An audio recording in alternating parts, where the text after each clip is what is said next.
if I work hard at myself physically with a group of guys like these guys, then I'd rather work hard all the time physically and be resilient and take on life and enjoy life and plan for a better year next year and a better day tomorrow and next week and next month, next year, than work hard every time the shit goes down. Yeah. It's just such a better, healthier way to live. Hey mate, I'm Coach Mitch and welcome to the Unbreakable Man podcast. It's my goal to help you achieve excellent results in the area of your health and physical fitness, your career or business, your relationships, and in your own personal passions. This is going to be your one-stop shop if you are the kind of man who wants to achieve his fullest potential in life. And the only way to do that is by becoming unbreakable. Hey guys, welcome to the Unbreakable Man podcast. Today I'm sitting down with a good friend of mine, Jason Egan. How are you, Jace? Mitchy. Great to have you down here, brother. No. It's very cool. And just for full disclosure, guys, Jason is actually a member of the Unbreakable Man team as well. As you can see, he's got his shirt on there, representing. But Jason is also a speaker for Beyond Blue. And it's volunteer work, isn't it? You're not paid for these gigs. Yeah, it's just something you like doing. So today's episode, we're going to have a conversation about Jason's story that he likes to tell when he does his Beyond Blue talks and also the importance of looking after your mental health. Everyone, obviously, but specifically for men in this particular situation. So first thing, before we get into the nitty gritty of that, because that is quite an in-depth conversation. So you're a Beyond Blue speaker, but what do you do? What's your general day job? Oh, general day job is I'm a sales rep for a company that sells and rents out crushing and screening equipment. So to the quarry industry, to the mining industry, some of it into the civil industry. So big gear on tracks, 50 tonners, that sort of thing that crushes big rocks, little rocks. Yeah. Concrete, Makes little rocks in the road bases. Yeah, that's right. Yeah. Good stuff.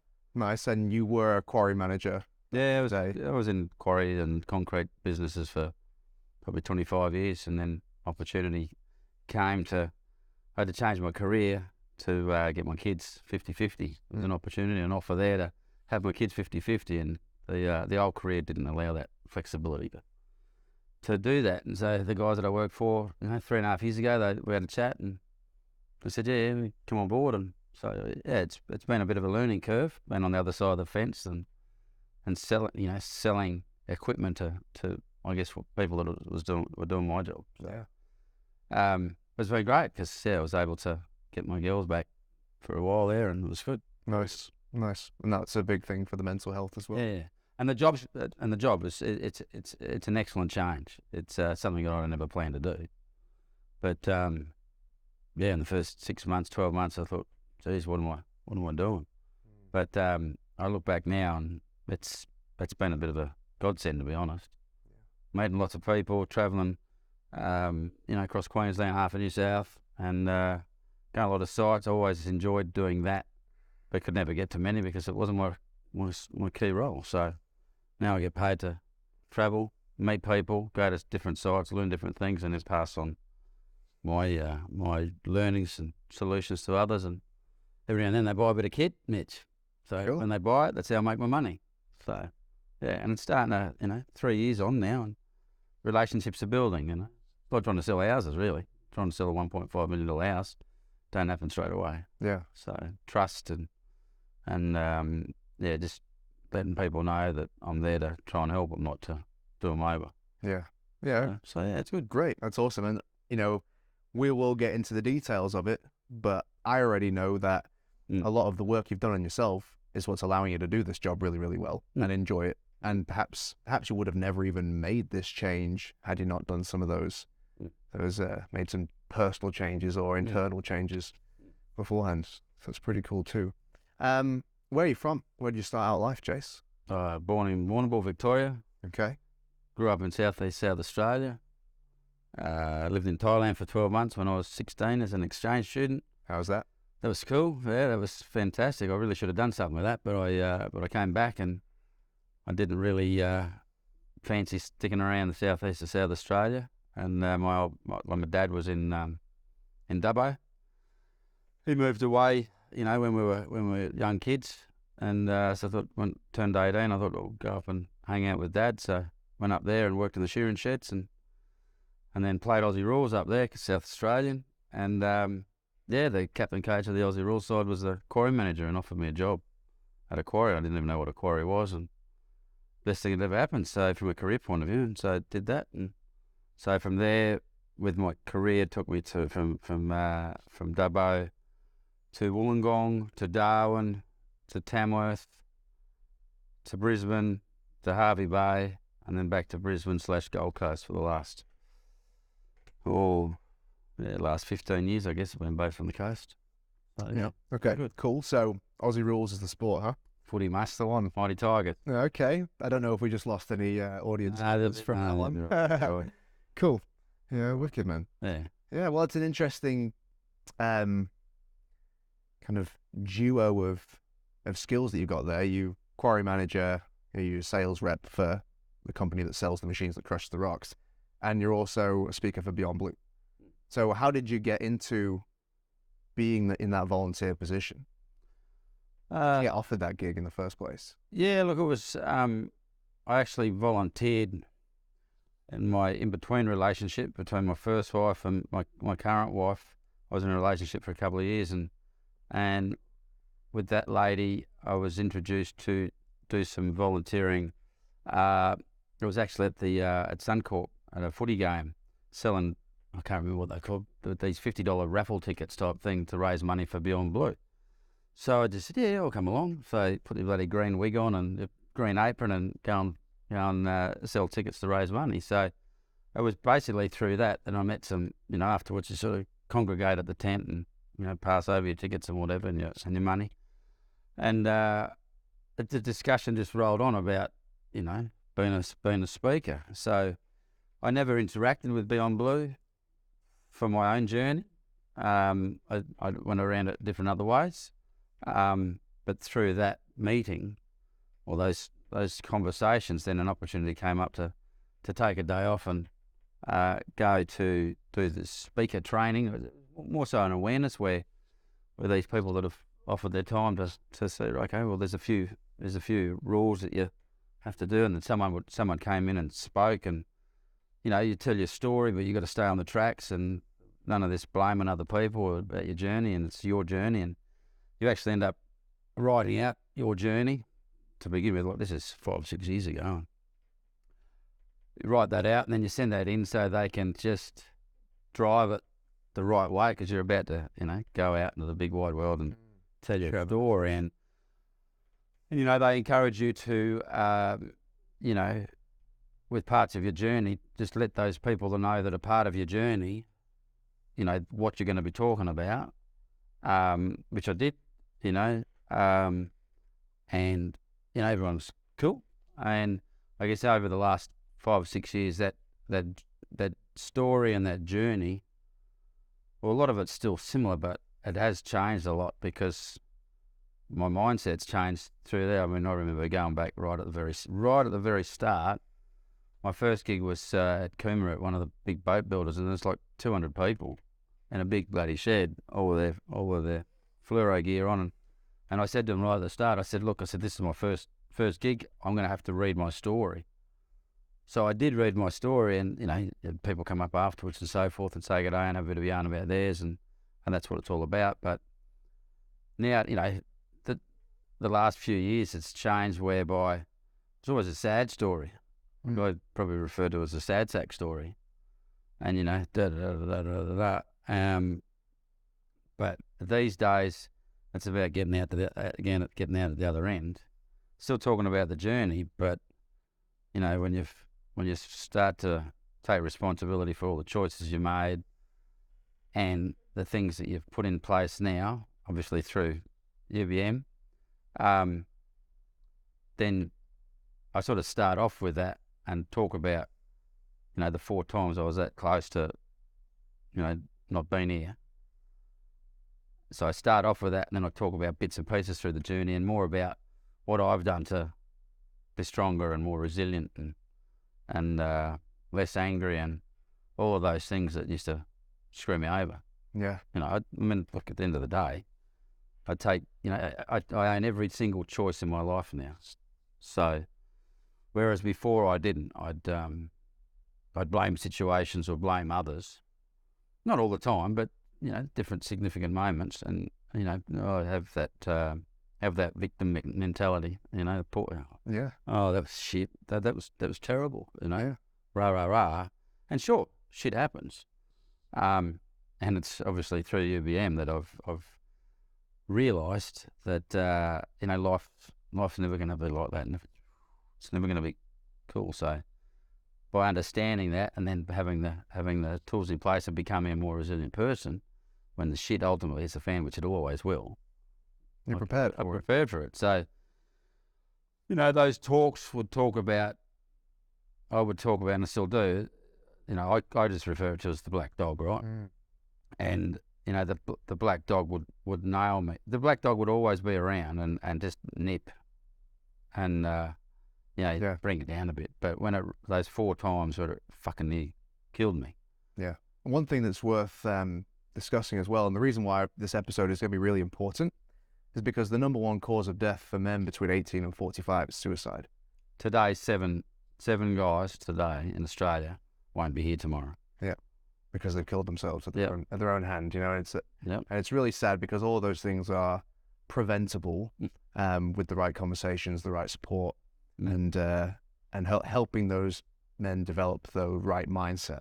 You know, but you know what I do with Unbreakable Man and what you do with your Beyond Blue talks is about providing men with an alley to go down to get that communication that they need, and also showing them that it's possible to come back from situations like that, and that doesn't have to be the thing that breaks you, right? It can be the thing that allows you to become a stronger, better person, and within every one of those challenges is an opportunity to develop some new skills that you can use to get yourself through future challenges that are just as hard or perhaps even more challenging, you know. So for yourself, did you ever see yourself becoming a speaker of any kind? Was that a very kind of a random thing for you? Yeah, yes. I mean, a lot of people know me. I talk a lot. And I'm not, I guess, you know, I've been involved with industry groups and so forth, so I'm comfortable to, you know, get up and have a yarn to people. I'm comfortable to catch up and have a yarn with a stranger. Or jump on a podcast. And do this. But I think that the thing that drew me to, you know, going to that first day of maybe finding out whether I wanted to be a speaker, is talking about your story is a big deal. And you know, you got to be honest. You can't just get up there and you've got to tell it how it is. And I guess, well, not I guess. The reason I did it was 2-pronged. It was definitely to help other people. You know, if I can help one person, even if there's 500 people in the conference room, one person to go away from whatever I've talked about and start to just take that first step, whatever that first step is, or take the third step, wherever they are in their thought processes, but take them down a better path, well, then it's a success. And, you know, success comes in a whole range of things. But for me also, it just helps me. It's actually, by talking about it, like I say, it's changed. Those 5 years, the story's changed, and I'm just almost look back and go, oh Jesus, some of the stuff I would have waffled on about, rather than just getting to the crux and saying, yeah, this is shit, and this is how I got there, but this is how I'm staying there. There's a whole different discussion there. You'll feel the same way when you look back on what you're doing now, 5 years in the future. Absolutely. You know, we're always going to have that experience. Well, that's what we want. We want to keep getting better. We don't want to look back and go, you know, we don't want to, you've mentioned this before, but the last year that we just had was a great year. Well, we want to have a better year next year, like build on it. And if it was shit last year, we'd definitely build on it. But it doesn't have to be the same, but it's up to us. It's not up to anybody else. It's up to, if I want to have a better year next year, well, it's up to me. So story. The story that you tell when you do your Beyond Blue talks, where does that story start? for you? I guess it starts. Like I say, I mix it up now, but I guess now it starts where it started on Friday when I had a quick chat with a group of people at a fundraiser. Where it starts where I just tell people that I'm just a normal dude here, all right? But 4 times in my life I was that fucking close to stepping over the line and not being it. And everybody's it's incredible because you talk to different people. There's so many people that have been on the same similar journey, but same thought process. Thankfully, each of those 4 times I wasn't, even though I was very, very heavily reliant on alcohol to keep me, it's just a bullshit excuse to just try and feel better. But those 4 times, they were planned. I was planning to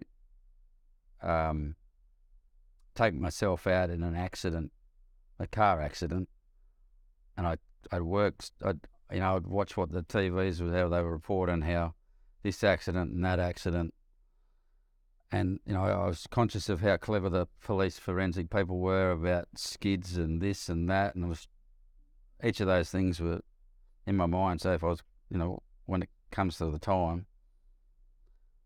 So my family, my wives, because I had the same thought even in my current marriage, and no reflection on anybody else. It was just me in a situation. But and then kids in between. I had 2 daughters in between. I mean, only 4 years ago I was in the same spot with effectively 4 kids. But in my extended family, my brothers, my brother, my sister, my mum. And back in the early days, Dad and my stepmum and my stepdad, and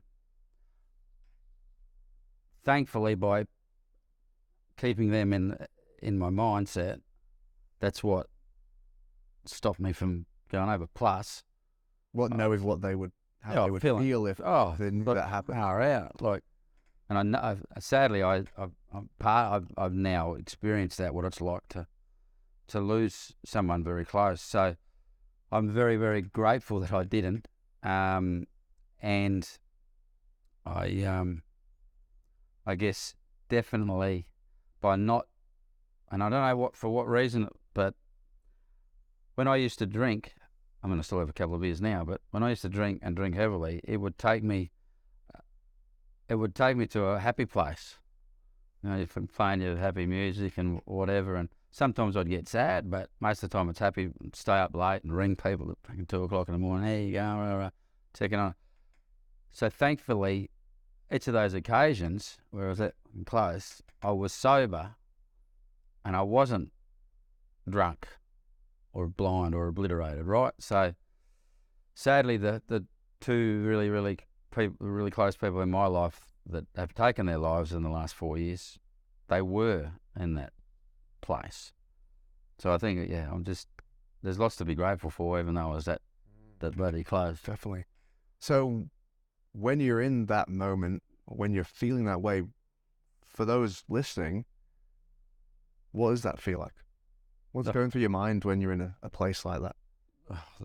People are related. So I was only talking to someone yesterday through work, through a site visit, and somehow we got onto a discussion, and we just aligned, which opened up another conversation. It was a work visit, but it turned into quite a deep and personal one. But it's emptiness. It's whatever. Doesn't matter. You just lose focus on everything around you. You're not good enough for anything. You're not good enough to be a dad. You're not good enough to be a husband. You're not good enough to work whatever your job is. You don't feel like eating. You don't feel like doing anything. You're just fucked. You're just a zombie. But you're still thinking. Like I remember years ago the first time, and I still remember driving around Darwin. I'm a successful quarry manager, one of the youngest quarry managers in Australia with this company up in Darwin, and the whole world at my feet. And I'm ratchet. I got nothing. I still remember being in the car at a set of, and I clearly set at a set of big set of lights out of Berrima, and just watching red lights, watching people go past, watching that fella in that ute drive past, and go, fuck, he's happy. Why can't I be happy? And then whatever whoever those people are living their life, they're happy. How can I'm not happy? It's just blank, just a blank existence. And sometimes that'd go on for weeks, and you find yourself sad and you're crying, and it's crazy what thoughts will pop into your head there, because you have no idea what's going through the mind of that guy and but you project that he's got something that you don't have, and you haven't got a clue. And that comes from, now that I've really gotten hold of gratefulness and gratitude, that comes from a place of not having that. So you instead of focus on what you don't have, focus on what you do have, and say, back then I probably had 100 times of what that person had, but I couldn't see it because the dog had got hold of me. I let the dog in. Again, it's all choices. I let the dogs in every time because I wasn't resilient enough to deal with shit. Whatever that shit was, whether it was a work-related shit, whether it was a private family thing, whether it was an external fact, that didn't matter. I didn't handle it. So it seems like these days you've analysed the way that you kind of automatically react to things, or where your brain takes you during those moments where shit hits the fan. What were you finding were your automatic responses back in the day that were leading to this unhappiness?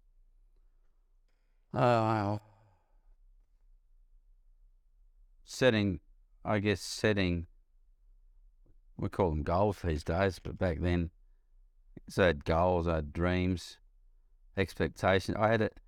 I think I had high expectations of myself to achieve both professionally and personally, and I was really impatient. So everything I did, I rushed. And if there was an issue, fix it. But some shit you can't fix, and some shit that's out here. This is another big learner. Is if I can't control that, I would try and control everything. Not because I was a control freak, because I wanted it right. I wanted it right for those people, or for that process, or whatever it was. I tried to make it happen, and when you can't make it happen, you should just let it go. I can't control it, so you let it go. But I just keep going at it, and then feel like a failure. Oh, what's everyone think of me? Like I was more worried about what people thought of me than looking after me, which is an interesting thing, because it was one of our Wednesday night chats a long time ago, maybe 12 months ago, where you were talking about the fact that you can invest yourself emotionally into other people and completely forget about yourself. And I did that most of my life. Yeah. I would invest into everybody else's situation to try and help them, both professionally and personally, and I forget about myself. One of the best things you can do to help other people is to get yourself in a great place. Be the best person you can be. Yeah, it's like number one in my book. I think lead by example, right? Show someone how to do something instead of telling them or just giving them the opportunity to do it. Provide that ideal for them to aspire to be like, especially as a father and as a leader at work and all that. But going back to something you were speaking about just there, where you spoke about having high expectations for yourself. And I think it's like a double-edged sword, like most things in life. There's got to be a certain balance we've got to cut for most things, because you spoke about gratitude too. So the balance then is between kicking your butt to grow in life and improve, and also balancing that out with being grateful for what you've already got. You know, and that balance might be different for different people, but you certainly can't do all of one or all of the other without having the experience that you had, which was, you know, never being happy with where you were, essentially. You know, and for guys that are listening to this right now, because so many men are workaholics and will just push, because it's all about moving up that corporate ladder or building this business so it's the biggest business, because bigness equals success, right? But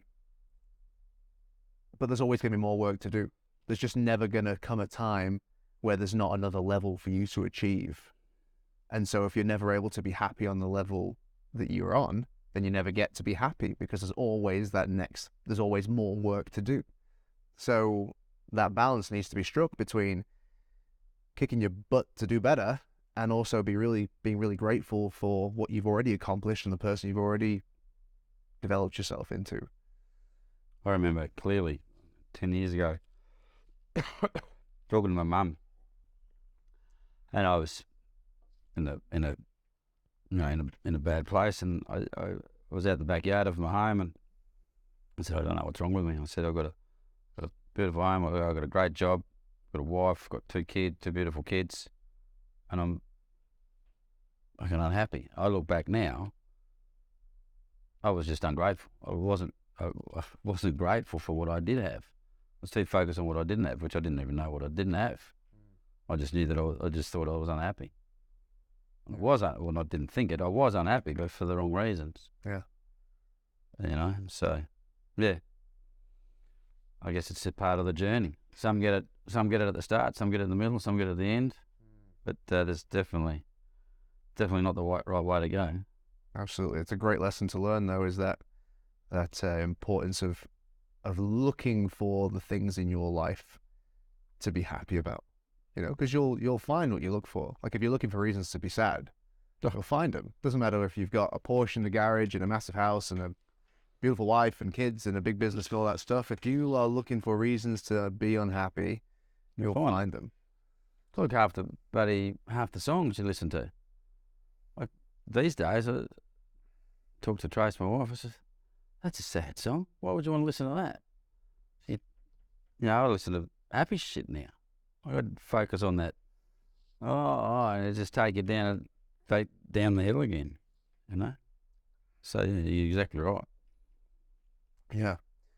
So, as you've kind of progressed through your journey of, because you've had this experience 4 times.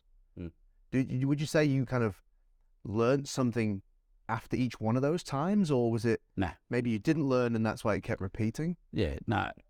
Each time, I call it the shit show. So every time you end up down the bottom, then you got to work so hard to get back up, you know. And it's doctors. Well, this is only my journey.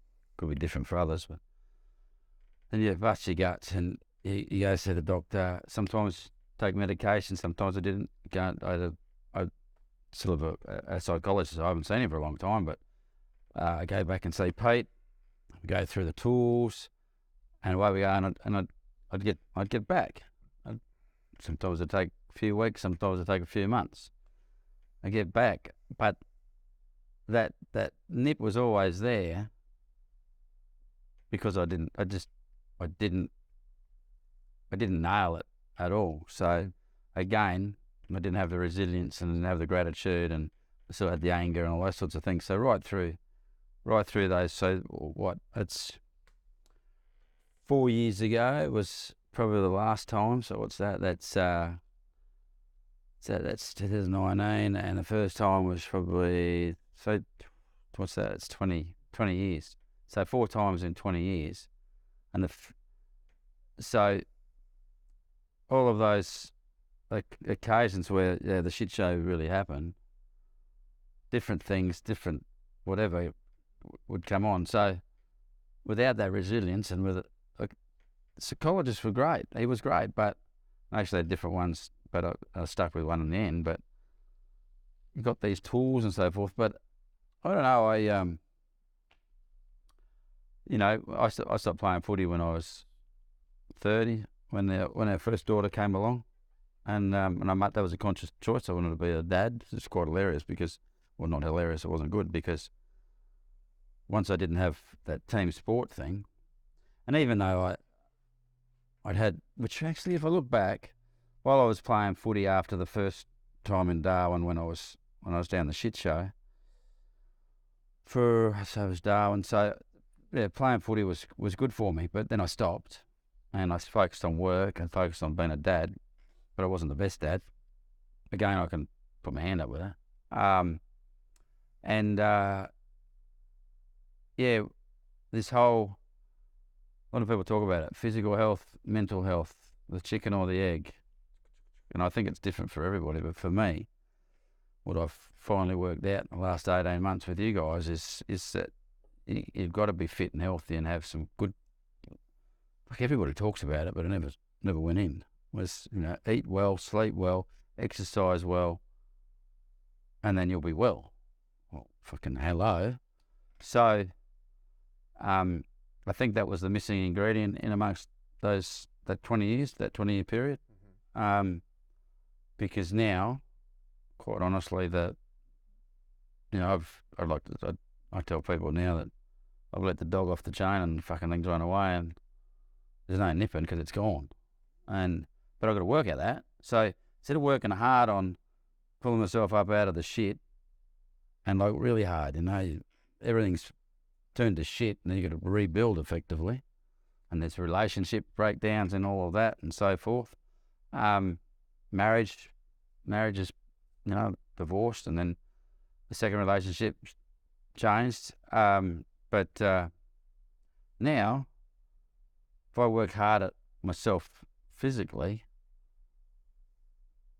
with a group of guys like these guys, then I'd rather work hard all the time physically and be resilient and take on life and enjoy life and plan for a better year next year and a better day tomorrow and next week and next month and next year, than work hard every time the shit goes down. Yeah.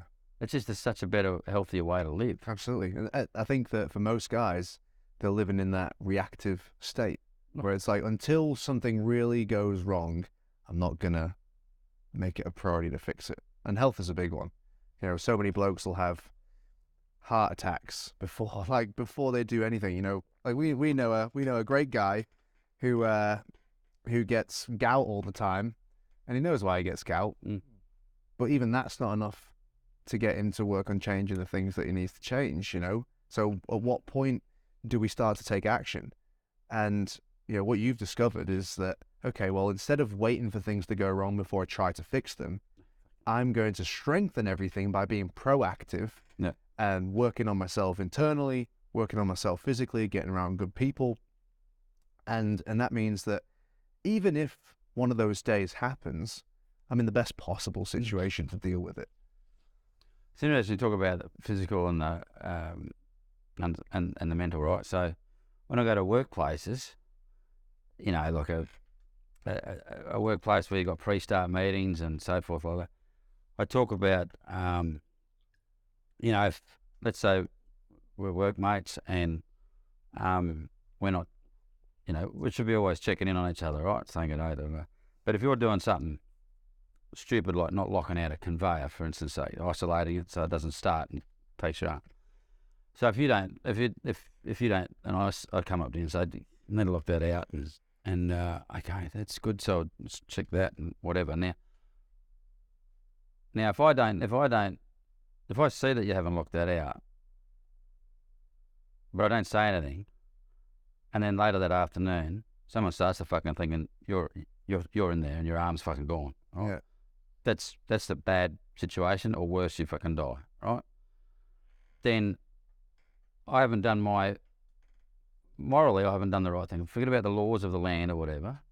Yeah, I haven't done my job, duty of care, legally, but I haven't done my job morally, looking after someone else.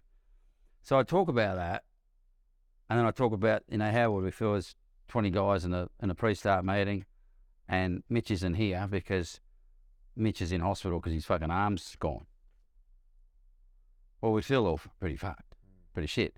But then we could we could check in on you and make sure, how you going? Is your arm, how you going with your recovery, or has it been fixed up or whatever? Da-da-da. So we do that in the workplace. We tend to take care of each other, and if something happens, a bit like the guy the other day dropping a demountable on his arm at my work, we check in. How you going? Da-da-da. So that's a physical thing.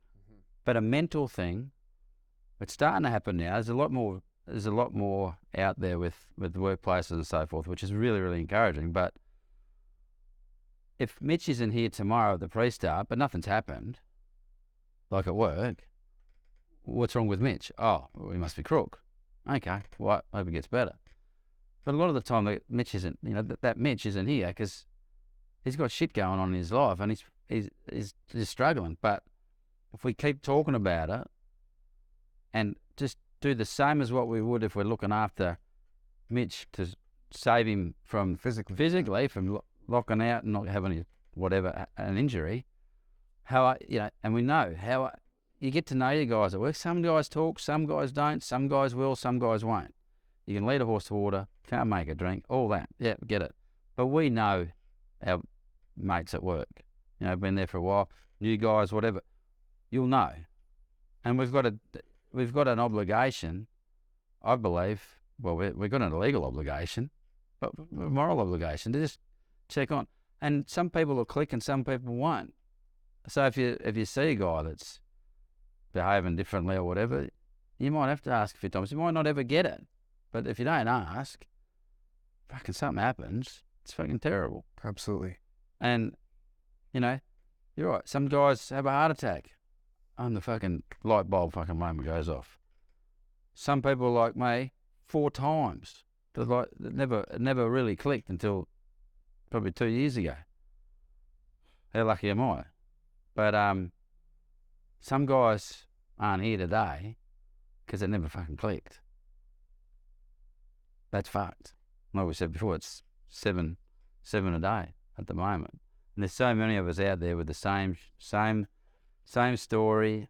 You see it on Facebook. You see shit, and you see guys blaming everything else. We've got to take it on the chin and do something about it ourselves, and for each other, but ultimately ourselves.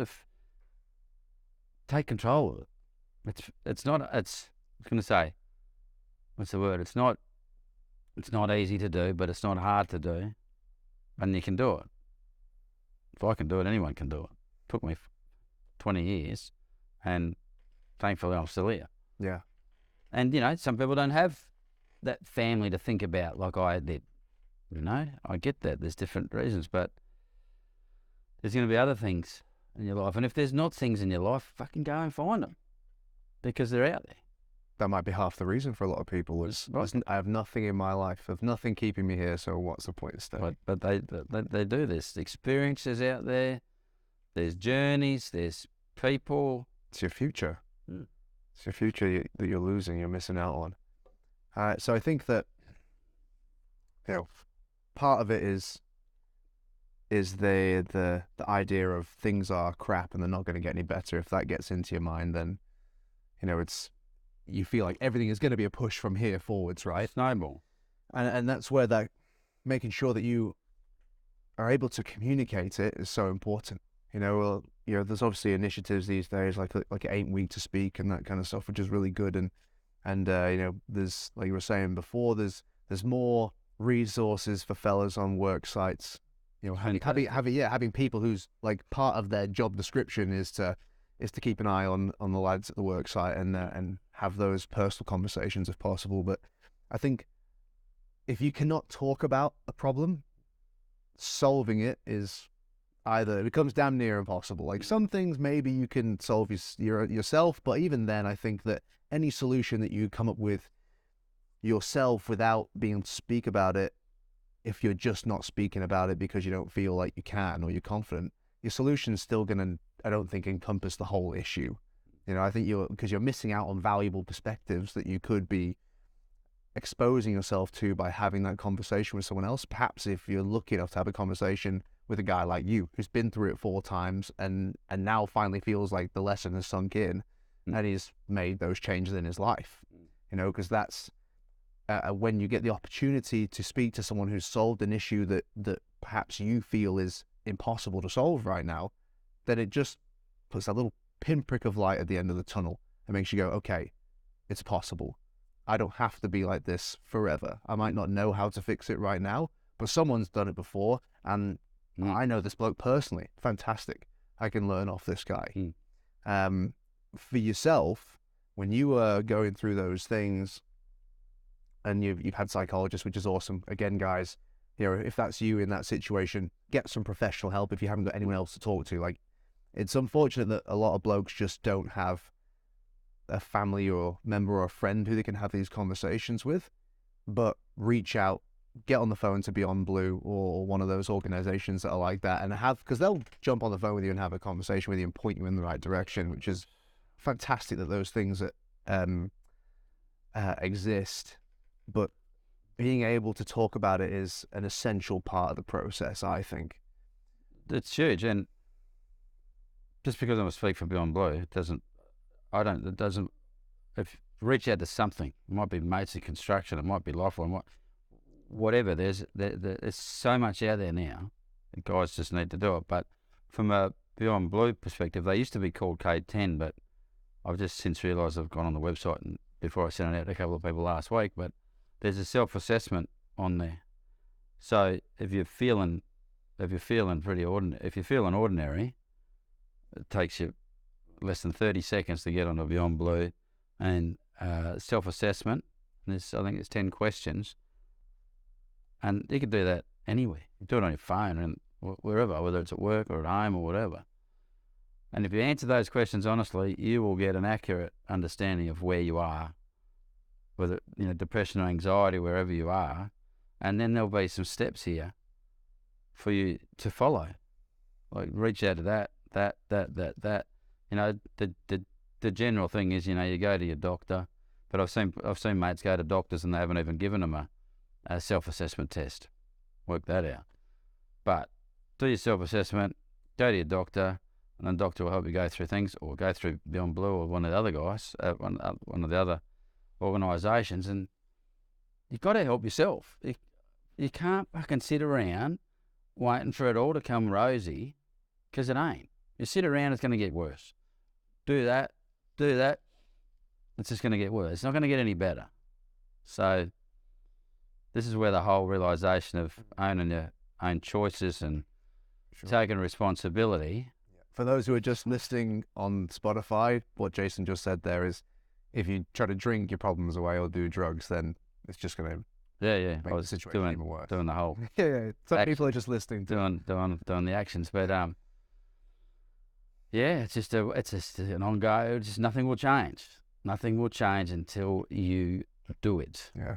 Why do you think men find it so difficult to talk about this stuff?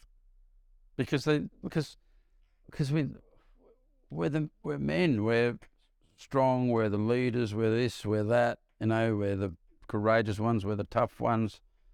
When in actual fact, we're the ones that probably need the most help out of it all, because we've got so much going on. I'm not taking that away from the ladies at all. They've got lots going on too, but generally the ladies will talk more and the fucking guys won't. And it's this bravo bullshit, and I'm sick of seeing it. Everywhere I go, I see it. It's just shit. It's just bullshit. We're kidding ourselves. Especially if it is literally bullshit. Like, oh, you're pretending to be all these things when inside it's a facade. You're lost, or you're depressed, or you're anxious. It's like, it's tough because we sort of naturally create this competitive environment as men, and that's why I think it's so important to get some good blokes around you who can put that shit aside when it's really required, and just go, look, man, we just want to see you be happy and successful and solve these issues in your life. If you hang around guys, it's just tough shit all the time, and you're not talking, well, you're hanging around the wrong guys. I mean, there's those great stickers out there, it ain't weak to speak. I just thought of it then, it's so true. But the group of guys that you're hanging around with, and they might not be the right guys. You need to be hanging with guys that genuinely care for each other, and are there to help, and then vice versa. Some people are just made different too. You know, you've got to have some empathy inside you to want to help, and you probably need empathy to be helped. Absolutely. Some people won't, and it's one of those things. If it's out of your control, it's out of your control. You can't. A lot of people ask me after questions or whatever afterwards, and they talk about their journeys, and they tried to help their friend or their brother or something, and obviously we had that in our own family, and you know, as hard as it is, even when you're a speaker and so forth, you know, when someone in your family or one of your best mates take their own lives, you go, well, you guys knew who I'm here to help. There's other people to help, and didn't reach out to help. So there's a little bit of you know, you got to deal with that. And that was actually the last time I went down the shit chute was it was when my cousin took his own life, and it just fucking, I mean, it rocked so many of his immediate family and mum and dad and everybody, and for me, you know, I always referred to him as my little brother, and because it was like that, and I was working away, and for 24 hours, I'll still remember it. For 24 hours, I was in that shit place, and I remember saying no, and I understood why he took his own life, but it still didn't have to happen. But I thought, fuck this, I get it, I'm gonna do the same. I'll see you up there, mate. And thank goodness I had the tools to pull myself out of that and go home and spend time with my beautiful new family. Yeah, that was so. You know, I think there's Lucky sent us all a message as well with don't do it. You know, there's no need to do it. It's sad that it took his life, but certainly for me, it just categorically showed me that it's the wrong choice. It was yeah, and then bloody 8 months later, one of my best mates did the same fucking thing. But you don't give up. You got to keep going, and you can't blame yourself, even if you are an outspoken person like I am, and you know, trying to promote, you know, good healthy living. Can't help everybody. It's true. Yeah, and it's tough, man. It is really tough because it's like, especially when it's close to home. I think that, you know, so many blokes, I mean, perhaps in my generation it's a little bit better, but, you know, if we look at those lads who are in their sort of 40s and 50s, you know, you're brought up by men who didn't speak at all, you know what I mean? And that's sort of ingrained within you from an early age, and it really does feel like it's weak to speak if that's kind of been your upbringing, right? So it like you have to kind of overcome that belief that you've carried with you for so long in order to take that first crucial step of letting someone else know how you're feeling and why you're feeling that way. And you know, for the men who are listening to this right now or watching this right now, if you've had that experience before, if you're feeling really down right now, there are people out there that genuinely do give a shit, and talking to those people is step number one. Absolutely. You know, it's step number one. And then a lot of it is then you having to, you know, as Jason's already mentioned, take responsibility and own the decisions that you are making and have made. But the first thing is reaching out and being able to have an honest conversation about it with someone who cares, and you'd be very surprised how many people would not just give you the time of day, but really sit down with you and listen and allow you just to get it all off your chest. And the very act of talking about it, even if the other person doesn't have that much to say back to you, just getting it out off your chest, out of your system, and vocalizing it, that alone just releases some of that pressure, I think. And let alone if you do manage to sit down with someone who can actually offer you some some really great advice and help put things in perspective, because a lot of it's just a perspective issue, right? Like we've spoken about the gratitude side of things, about my life is actually pretty great if I just sit down and consider what I've got going for me. You know, I live in a beautiful country. I have a house to go home to. I have a wife, partner, kids, or even if I don't, then I've got some mates that I can call up, you know, or I can go for a lovely walk around the neighborhood. I can go down on the beach or whatever it is. Like you have all of these things available to you, but we don't often consider them because we're always thinking about the shit we don't have, right? Or the shit that's gone wrong. Once you start focusing on what you have, it's amazing. All that trivial shit that used to drag you down, it's gone. Guys. Yeah, I think it's worth understanding too that I think the human brain, like, that's the default, focusing on what it doesn't have. And I think that it takes practice and it takes conscious effort to apply the skills and strategies of being able to switch that mindset around in those moments. Well, we do the gratitude after each session, right? Yeah. You know, if blokes actually wake up in the morning and found something to be grateful for that morning, they'll have a better day. If they do it every day, then guess what's going to happen? It's not that tricky. Yeah. There's always something to be grateful for. 100%, man. 100%. So if we could just summarize this a little bit, you know, again, you've made such a big transition, because again, and you've mentioned this a bunch of times, he used to be quite an angry bloke, and that was a contributing factor to some of those situations you found yourself in, right? So a lot of it was about dealing with that anger that was inside of you. Physical exercise was one thing, right? You mentioned that already. Being able to communicate it was one thing. Eating better, just generally looking after your health. Healthier, yeah. Getting around good people was another big thing as well. What else was in there for you? Well, if you go back to the anger thing, it was just, you know, shit happens in our lives and things piss us off. And again, there's this impatience and fix stuff and react and bang. And what I've learned is that anger is probably the worst bloody emotion you can have.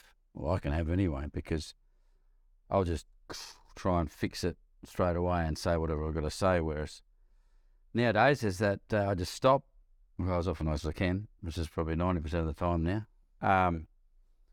But I stop and just go, right, okay, and just wait. And, you know, sometimes I don't even say anything, because there's no point saying anything, because I can't control whatever's just happened or said or that sort of thing. So yeah, I'm still working on that. I mean, none of us are perfect. We're working on ourselves every day. But from an anger perspective, getting rid of it and not having it around is a good thing. Yeah, and that what you just said there, I think, is really important as an attitude shift that we could all make, whether you're a man who's battles with depression or anxiety or anything like that, but just to be a happier, healthier, more successful person, better father, all that stuff, would be to figure out whether something is within your control or not. And if it's not within your control, then the only thing you can control is how you respond to it or how you feel about it. And I think for anyone that is watching or listening, that, you know, if no dramas with anxiety or depression, or everything's been rock and roll in their life, and that's great. You know, I'm hoping that those people, because there's not a lot of, you know, kindness is something that's not around a lot these days. You can see it in workplaces and out socially, and you know, so just be kind. You know, like, there's no need to react to something like a dog. You know, you don't know what's going on over there in that person's life, and certain things need certain reactions, but you might have it all, and old mate might not. So just be kind. You know, just be understanding and aware. It doesn't mean you go soft or whatever, but you don't have to be an arsehole. You can actually choose not to be an arsehole. or you can choose to be an arsehole, as my lovely wife reminded me last night. Not to her, but just things that I was talking about. And she rightly said, she said, you don't have to be an arsehole. You're right. It was a comment about stuff on TV, and she was right. I chose to say, well, I said, again, none of us are perfect, and it's good to align ourselves with people that keep us in check. And it's good for us to help others and keep them in check. So it's a team thing. Yeah. No one's ever going to nail it 100% all the time. Yeah, absolutely. And that one word in there that kind of encapsulates a lot of what you talk about with Beyond Blue is that choice. And making sure that, look, you might not be able to choose how a situation kind of goes down, or some of the things that kind of happen to us in life. We can always choose what response we have to it, right? So, if you have a shit day at work and then you choose to go home and sink a 6-pack and yell at your kids, well, those are 2 choices that you made. Right? You couldn't choose how your boss treated you that day or what happened, but you did get to choose what happened next, and you made choices that actually took you further away from where you want to be and the kind of person you want to be and the kind of father that you want to be. And it's important for every man watching this to completely and utterly own his choices. And it's not about blaming anyone. It's about, if you have chosen to do it and you admit that, then now you can choose to do things a different way. It puts the power back in your hands and allows you to get that control that we all want in our lives, especially as men. We like to sort of make sure we can direct things in a way that best suits us. Well, the best way to do that is by owning your choices and being very careful about making sure that the choices that we make are in line with the results that we want in our relationships, in our careers, our businesses, in our health and personal passions and all that kind of stuff. If you make a mistake, fix it. Yeah, own up to it. Own that you made choices. Let's fix it. We're all going to make mistakes, but fix it. Learn from them. I've got plenty more to make yet. Hopefully less than what I was. Absolutely. For sure, man. One last question for you, Jace. Who would you say has had the biggest impact in helping you become the man that you are today? Look, there's no question that you, through UBM, have really, really helped get my shit together. There's no question about that.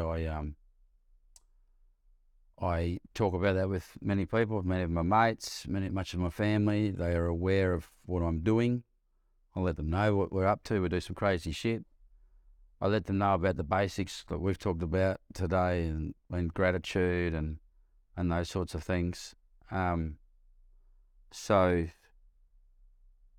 yeah, I look back at bosses. I've had some really good bosses in my time. I've had some shit ones. I wish my dad was still around. Would have been a million more questions over the last 12 years. But I honestly, and this is not a promo, but yeah, you've done an extremely wonderful job to help me and deal with some of my stuff in my life over the last, it'll be 2 years in July. And I know that I've changed in that period of time. I've absolutely changed, and I get a lot of comments, which is nice, and it was interesting yesterday at this particular job site. One of the nicest things I've ever heard someone say was this fella that I'd only known a couple of times, and he'd been reluctant to catch up with me just because he didn't think I had what I could offer him from a work perspective. But anyway, cut a long story short, he said, yeah, come up. So it was a couple of hour drive to go and see him. And through that conversation, it opened up to a whole lot of stuff. But he said, oh, don't worry. He said, I did my research and asked around about it. He said, yeah, no, the people told me that you've got a heart of gold. So that was probably one of the nicest things that I've ever heard from a near stranger. So if that's out there, there's going to be some people that, whatever, I'm pissed off in a time or whatever. It is what it is. I can't change that. But to hear that yesterday was really nice. And yeah, makes me want to keep doing what I'm doing, and that's looking after me, looking after my family, and looking after me mates, and keep walking into this, and it's good, mate. Life's good. Life's probably the best it's ever been, to be honest. Nice. So yeah, it's you, mate. It's you.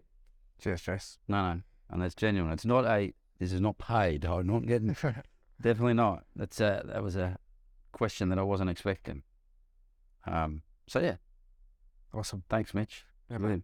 Thank you so much. Thanks for sharing your Right. story today, brother. And I look forward to seeing the difference that you make from here, man. Yeah. No, we can only keep getting better, can we? Yeah.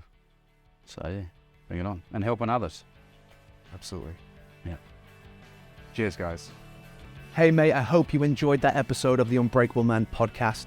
If you did, it would be absolutely fantastic if you could leave us a 5-star review, because that's going to help us get our message in front of more men who need to hear it. Now, if you have some feedback for me, I'd love to hear that too. Comment down below. And if you just need some mini doses of Unbreakable Man motivation throughout your week, then you can follow us across all social platforms. On Facebook, it's Unbreakable Man Challenge. On Instagram, it's Unbreakable Man_challenge. And on TikTok and YouTube, it's just Unbreakable Man. Your support would be absolutely invaluable. Now, last but not least, do not forget, men aren't born, they're built.